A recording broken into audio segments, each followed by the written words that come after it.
I genuinely believe that the Catholic Church is not, to put it at its mildest, a force for good in the world.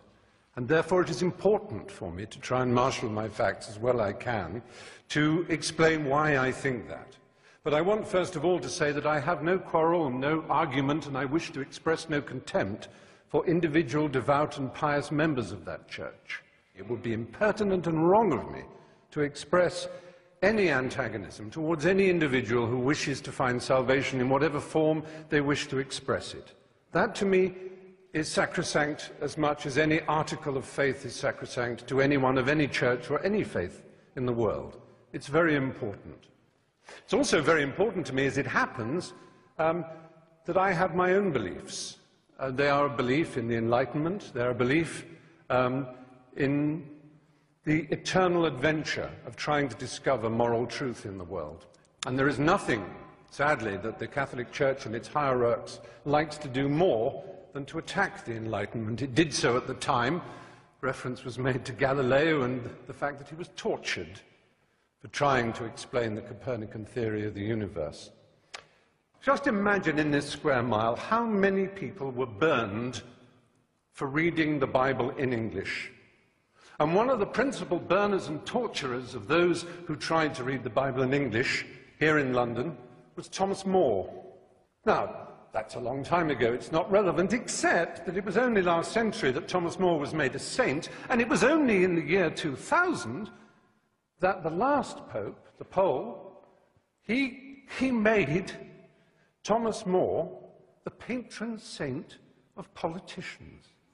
This is a man who put people on the rack for daring to own a Bible in English.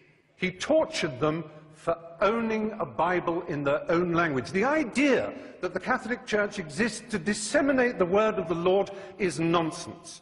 It is the only owner of the truth for the billions that it likes to boast about, because those billions are uneducated and poor, as again it likes to boast about. It's perhaps unfair of me as a gay man to moan at this enormous institution, which is the largest and most powerful church on earth, has over 1 billion, as they like to tell us, members, each one of whom is under strict instructions to believe the dogmas of the church, but may wrestle with them personally, of course.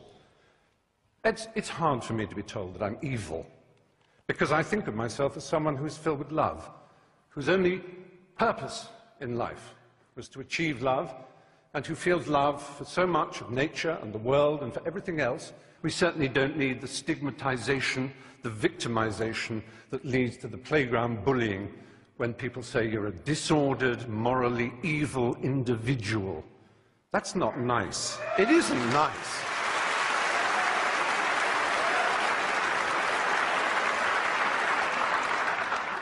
The kind of cruelty in Catholic education, the kind of let's not call it child abuse, it was child rape. The kind of child rape that went on systematically for so long. Let's imagine that we can overlook this and say it is nothing whatever to do with the structure and nature of the Catholic Church and the twisted, neurotic and hysterical way that its leaders are chosen. The celibacy, the nuns, the monks, the priesthood. This is not natural and normal, ladies and gentlemen, in 2009. It really isn't.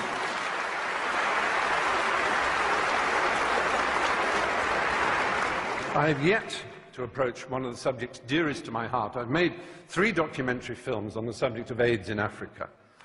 My particular love is the country of Uganda. It's one of the countries I love most in the world. There was a period when Uganda had the worst incidence of HIV/AIDS in the world. But through an amazing initiative called ABC, abstinence, be faithful, correct use of condoms, those 3, I'm not denying that abstinence is a very good way of not getting AIDS. It really is. It works. So does being faithful. But so do condoms. And do not deny it. And this Pope, not satisfied with saying condoms are against our religion, please consider first abstinence, second being faithful to your partner. He spreads the lie that condoms actually increase the incidence of AIDS. He actually makes sure that aid is conditional on saying no to condoms. I have been to, there's a hospital in Bwindi in the west of Uganda where I do quite a lot of work. It is unbelievable, the pain and suffering you see.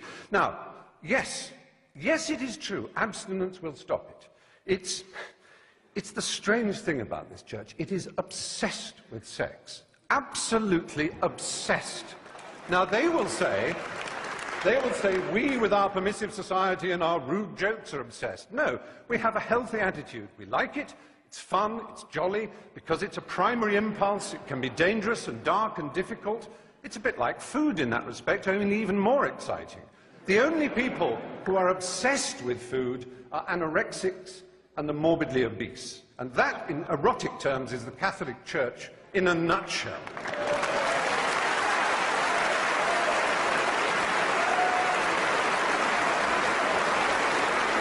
So,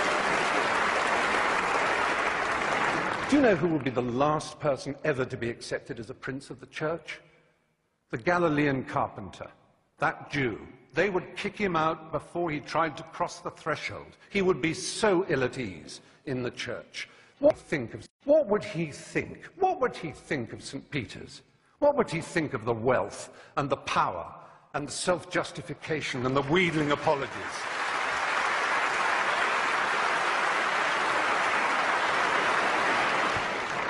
The Pope could decide that all this power, all this wealth, this hierarchy of princes and bishops and archbishops and priests and monks and nuns could be sent out in the world with money and art treasures to put them back in the countries that they once raped and violated.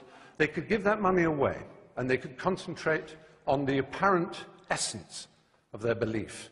And then I would stand here and say the Catholic Church may well be a force for good in the world. But until that day, it is not. Thank you.